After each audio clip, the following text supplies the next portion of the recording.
Conhecer a triste história do pão na aula passada foi bastante revelador, mas nesta lição você não pode perder uma surpresa tão grande reservada para o nosso bom e velho arroz branco, companheiro de nossos almoços e jantares.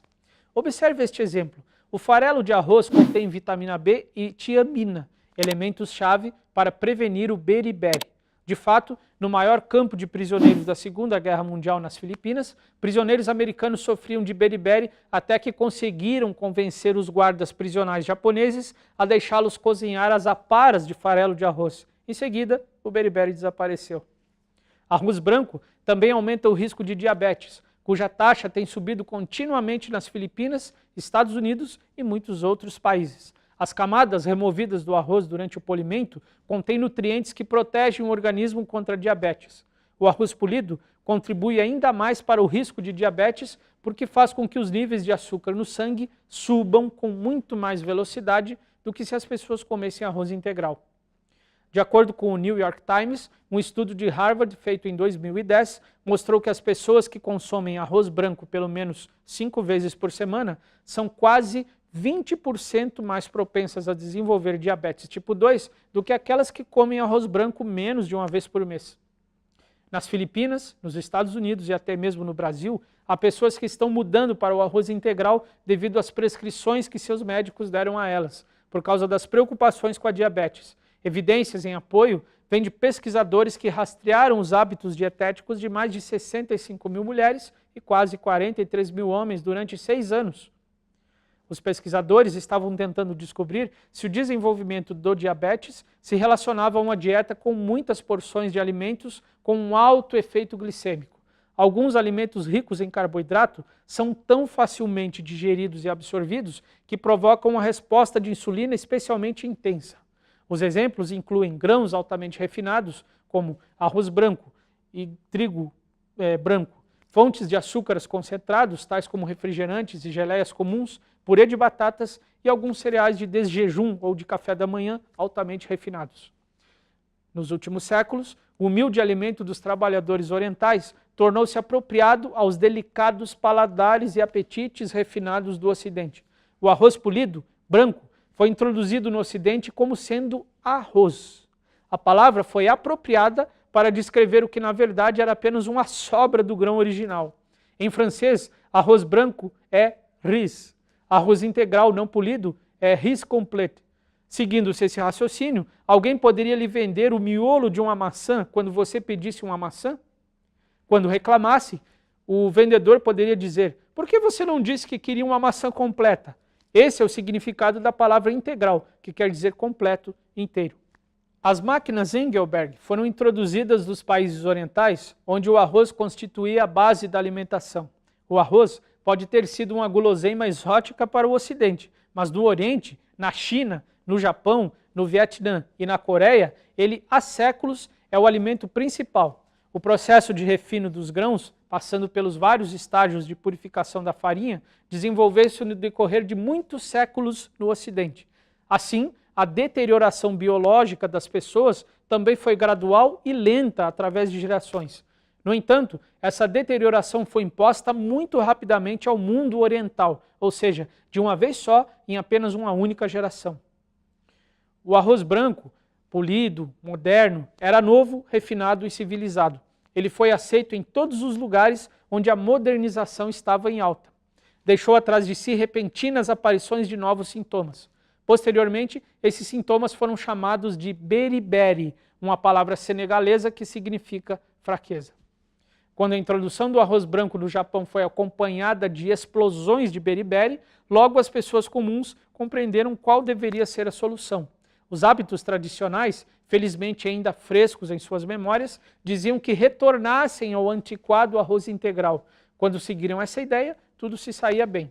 Comendo o arroz integral, tornavam-se novamente sadios, seres humanos integrais.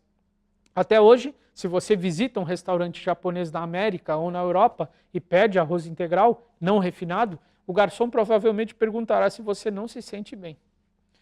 Como ocorrera com o almirantado britânico lutando contra o escorbuto um século antes, os oficiais médicos da marinha japonesa foram incapazes de compreender uma coisa tão simples.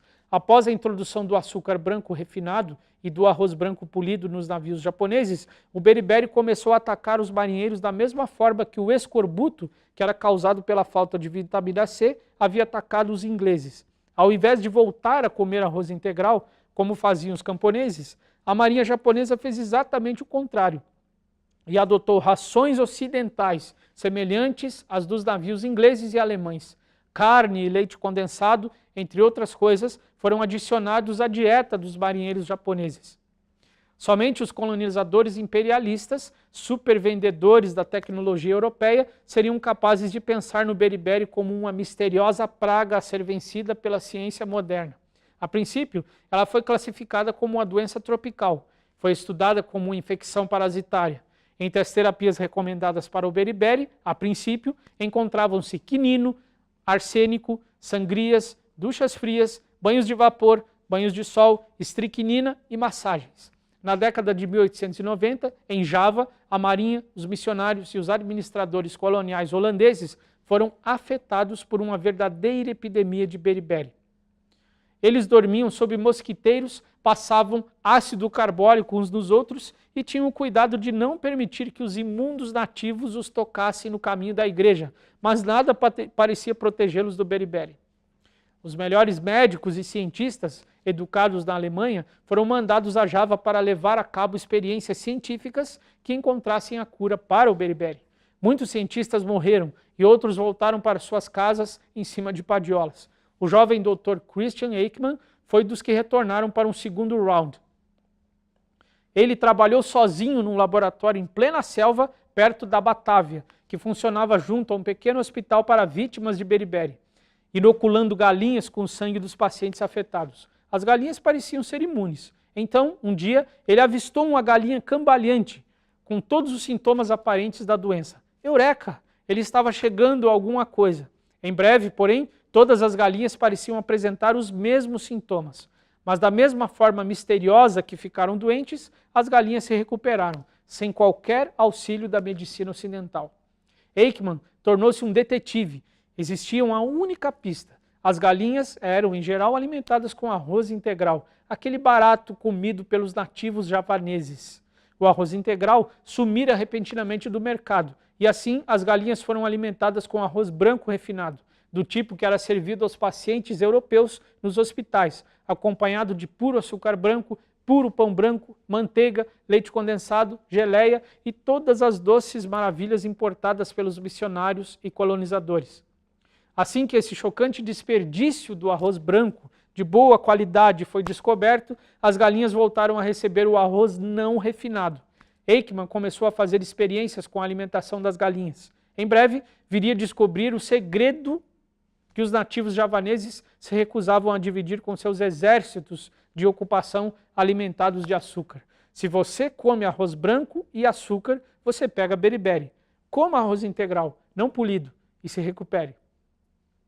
Isso não era novidade para a gente simples do Oriente. Uma das leis naturais que eles ainda observavam era que todas as coisas se encontram num perfeito equilíbrio na natureza. A lei natural decreta que o homem deve comer alimentos completos, tais como a raiz do alho poró, a parte superior das cenouras, os vegetais que crescem espontaneamente no mar, assim como aqueles que os homens cultivam em terra. Os imperadores japoneses tentavam ensinar isso pelo exemplo, comendo sempre arroz integral. O bom doutor pesquisou em seguida as modernas e higiênicas prisões holandesas, onde os nativos eram internados por transgressões contra o exército de ocupação. Os prisioneiros estavam sendo alimentados de arroz branco como os pacientes do hospital colonial. Dentre os 3.900 homens, 270 contraíram beriberi. Fora da prisão, entre os nativos que viviam em cabanas de palha em condições consideradas assustadoramente anti-higiênicas pelos antisséticos colonos holandeses, o alimento principal era o arroz não polido, debulhado pelos próprios nativos. Ekman não foi capaz de descobrir um único caso certificado de beriberi entre uma população de 10.000 habitantes. Espero que esta lição tenha trazido vários questionamentos ao lindo arroz branco que você tem comido diariamente em sua casa. É uma história interessante de como a cultura ocidental destruiu um dos mais poderosos alimentos que tem nutrido a humanidade por séculos. Na próxima aula, uma das perguntas mais intrigantes da moda da nutrição vai deixar você curioso. As famosas paleodietas poderiam salvar nossas vidas? Te encontro na próxima lição. Até lá!